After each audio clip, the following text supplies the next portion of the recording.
তাদেরকে অল্প সময়ের ভিতরে মূল্যবান কথাগুলি শ্রবণ করা এবং তদনুযায়ী আমল করার তৌফিক দান করুন, আমিন। আমি শুরুতে যে আয়াতটা তেলাওয়াত করেছিলাম এটা ছিল সূরা আনআমের 82 নম্বর আয়াত। আল্লাহ তাআলা বলছেন, আল্লাযীনা আমানু ওয়া লাম ইয়ালবিসু ঈমানাহুম বিযুল। আর যারা ঈমান আনয়ন করেছে অতঃপর ঈমানের সাথে শিরক মিশ্রণ ঘটায়নি, জুলুম করেনি, উলাইকা লাহুম তাদেরকে আল্লাহ তাআলা নিরাপত্তা দান করবেন, ওয়া হুম মুহতাদুন, আর তারাই হচ্ছে হেদায়েত প্রাপ্ত।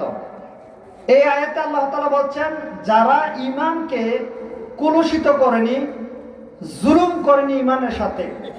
এই আয়াত যখন অবতীর্ণ হয়েছে সাহাবায়ে কেরাম চলে গেলেন রাসূলুল্লাহ সাল্লাল্লাহু আলাইহি ওয়াসাল্লামের নিকটে গিয়ে বললেন, আল্লাহর নবী, আল্লাহ তাআলা বলছেন যে যারা ঈমানের সাথে জুলুম করেনি, আমাদের মধ্যে তো এমন আমরা কেউ নেই কোনো না কোনো ভাবে আমরা জুলুমের সাথে সংমিশ্রণ আমাদের আমলগুলি হচ্ছে, যে কোনো ভাবেই হোক।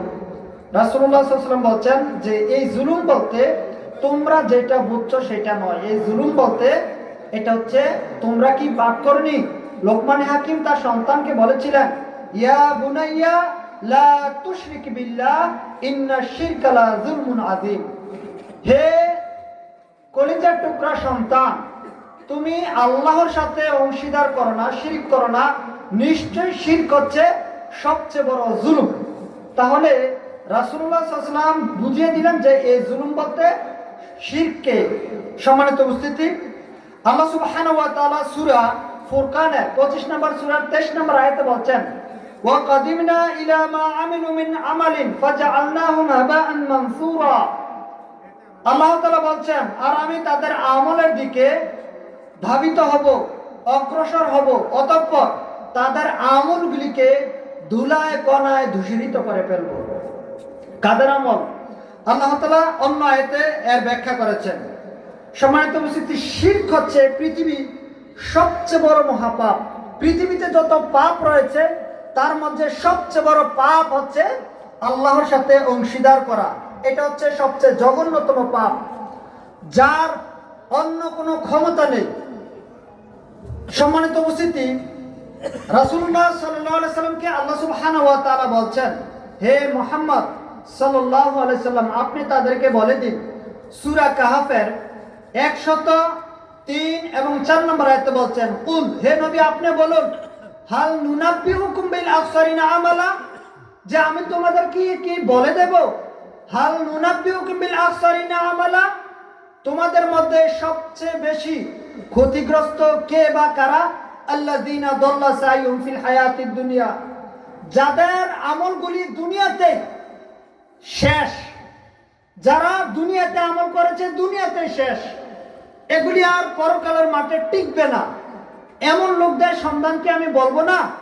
হাল নুনাব্বিউকুম বিল আখসারিনা আমালা আল্লাযীনা দাল্লা সাইয়ুম ফিল হায়াতিদ দুনিয়া। অথচ তারা মনে করছে যে আমরা যে আমলগুলি করছি এগুলি ভালো আমল। আমাদের সমাজে অনেক আমল রয়েছে, মানুষ মনে করছে এগুলো হচ্ছে ভালো আমল। সম্মানিত উপস্থিতি, আব্দুল্লাহ ইবনে মাসউদ রাদিয়াল্লাহু তাআলা আনহু তিনি বলছেন যে রাসূলুল্লাহ সাল্লাল্লাহু আলাইহি ওয়াসাল্লাম যখন মক্কায় প্রবেশ করলেন, যখন তিনি মক্কায় প্রবেশ করলেন তখন তিনি দেখলেন মক্কার চারপাশে প্রায় 360টি মূর্তি ছিল।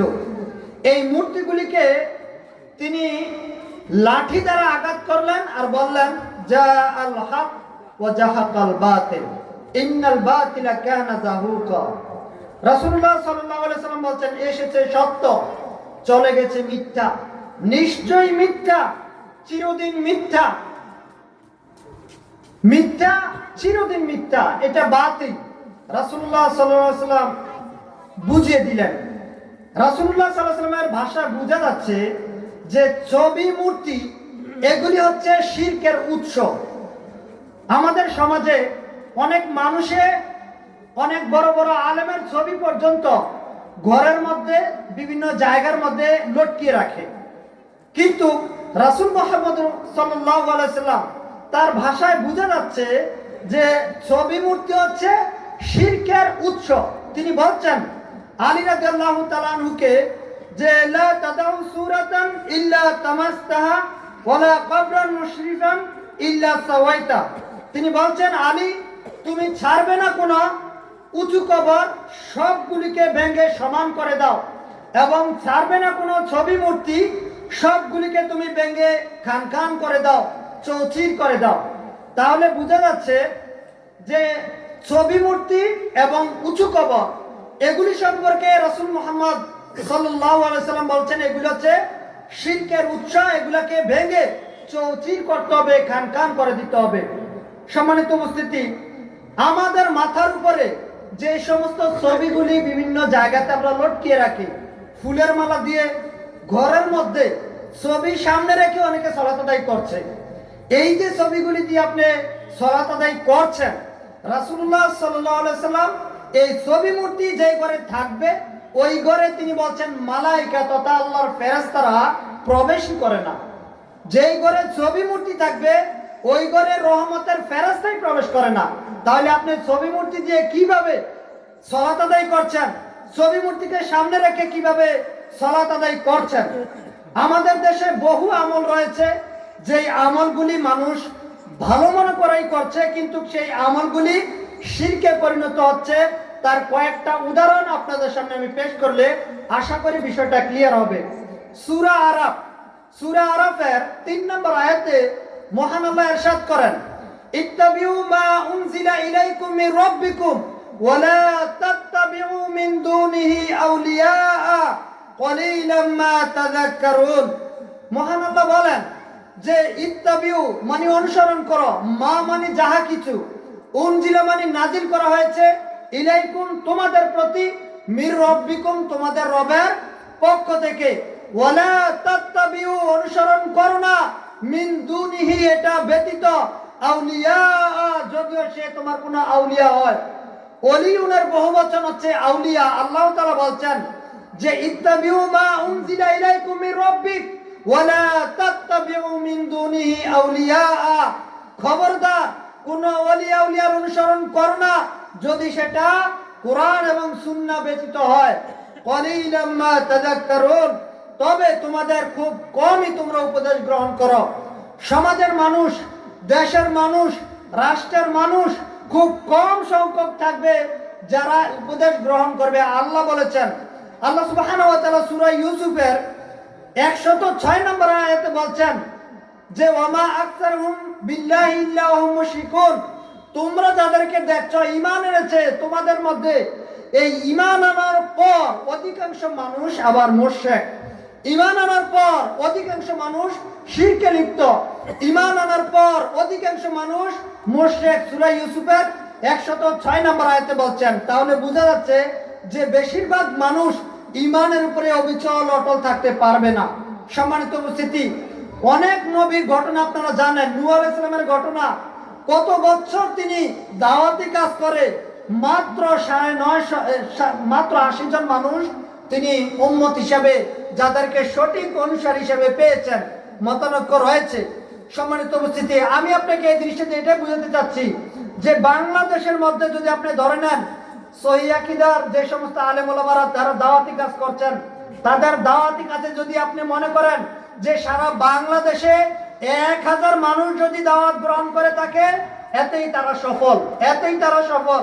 950 বছর দাওয়াতি কাজ করে যদি মাত্র 80 জন দাওয়াতের অনুসারী পেয়ে থাকেন, তাহলে এই দেশে অধিকাংশ মানুষ শিরকে থাকার পরেও সালাফি মানহাজের আলেমগণ যদি 1000 মানুষকে যদি বুঝাতে পারেন, তাহলে এতেই তারা সফল। আর যদি কাউকে যদি কোনো অনুসারী নাও পান, তাও সফল। রাসূল মুহাম্মদ সাল্লাল্লাহু আলাইহি সাল্লাম আরেক হাদিসে বলছেন যে আমি কিয়ামতের ময়দানে যখন উঠলাম, আমি দেখলাম যে আমার সামনে দিয়ে কতক লোক এমন মানুষ আসবে যাদের উম্মত হবে মাত্র 10 জন, যাদের সঠিক অনুসারী হবে মাত্র 10 জন, কারো হবে 8 জন, কারো হবে 5 জন। এমন বলতে বলতে রাসূল সাল্লাল্লাহু আলাইহি ওয়াসাল্লাম সর্বশেষ দিকে গিয়ে বললেন যে এমনও নবী আসবে যাদের কোনো উম্মতি থাকবে না। সম্মানিত উপস্থিতি, আপনারা জানেন ঈসা আলাইহিস সালামকে আল্লাহ তাআলা আসমানে উঠিয়ে নিয়েছেন। কেন? তার কোনো উম্মতি নেই, তার কোনো অনুসারী নেই, যার কারণে তাকে আসমানে উঠিয়ে নিয়েছেন। সম্মানিত উপস্থিতি, তাহলে আপনাকে আমি যে জিনিসটা মেসেজ দিচ্ছি সেটা হচ্ছে যে অধিকাংশ মানুষ আপনার কথা মানবে এই কথা সত্য নয়।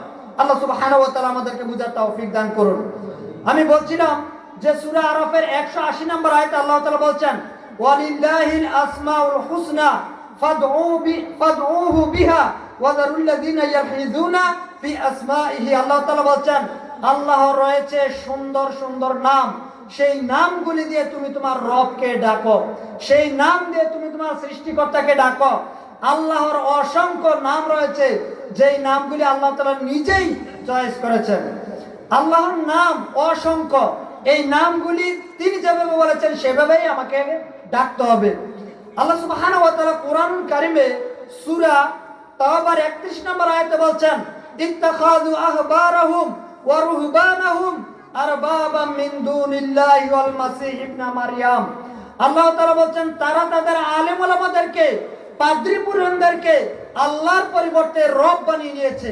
সম্মানিত উপস্থিতি, এই আয়াত যেই দিন অবতীর্ণ হয়, একজন ব্যক্তি রাসূলুল্লাহ সাল্লাল্লাহু আলাইহি ওয়াসাল্লামের সামনে আসলেন, এসে আল্লাহ নবীকে বললেন যে আল্লাহর রাসূল, আল্লাহ তাআলা এই আয়াতের মধ্যে বলছেন ইত্তাখাযু আহবারাহুম ওয়া রুহবানাহুম আরবাবাম মিন দুনিল্লাহ, তারা তাদের আলেম ওলামাদেরকে, পাদ্রী পুরোহিতদেরকে আল্লাহর পরিবর্তে রব বানিয়ে নিয়েছে। ওই সাহাবী বলছেন আল্লাহর নবী, আমরা তো কোনদিন কাউকে আল্লাহর পরিবর্তে রব বানাই নাই। আমাদের সমাজে আমরা যদি কাউকে বলি যে আপনি শয়তানের ইবাদত করেন, আপনি কি স্বীকার যাবেন? শুধু আপনি কেন, কোনো হিন্দু মানুষকে যদি জিজ্ঞেস করেন, কোনো খ্রিস্টানকে যদি জিজ্ঞেস করেন, কোনো বৌদ্ধকে যদি আপনি জিজ্ঞেস করেন যে তুমি শয়তানের ইবাদত করতে রাজি আছো কিনা, সে স্বীকার যাবে? যাবে না। অথচ আল্লাহ কি বলেছেন সূরা ইয়াসিনে, আলাম আহাদিলাইকুম ইয়া বানি আদামা আল্লাহ তা'বুদু শাইতানা ইন্নাহু লাকুম আদুউম মুবিন। আল্লাহ তাআলা বলেন হে আদম সন্তান, হে আদম সন্তান, আমি কি তোমাকে নিষেধ করিনি যে তুমি শয়তানের ইবাদত করো না? কারণ শয়তান হচ্ছে তোমার চিরতম শত্রু, শয়তান হচ্ছে তোমার প্রকাশ্যতম শত্রু। আল্লাহ বলেছেন শয়তানের ইবাদত করো না, তাহলে বুঝা গেছে কিছু মানুষ শয়তানের ইবাদত করে না। না হয় আল্লাহ এই কথা কেন বলবেন যে তুমি শয়তানের ইবাদত করো না? তার মানে হচ্ছে এই আয়াতের অর্থ বুঝতে গেলে আমি আপনাকে যে আয়াতটার দিকে বললাম সূরা তাওবার 31 নম্বর আয়াত, সাহাবী গিয়ে আল্লাহ নবীকে জিজ্ঞেস করলেন যে আল্লাহ রাসূল, আল্লাহ বলেছেন আমরা নাকি আলেম ওলামাদেরকে আল্লাহর পরিবর্তে রব বানিয়ে নিয়েছি, এই কথার অর্থ কি? আমি বুঝি নাই, আমাকে একটু বুঝিয়ে দেন। তখন রাসূলুল্লাহ সাল্লাল্লাহু আলাইহি সাল্লাম ওই সাহাবীকে বললেন যে তোমার কোনো হুজুর, তোমার কোনো পীর, তোমার কোনো আলেম, আপনি যে শব্দই প্রয়োগ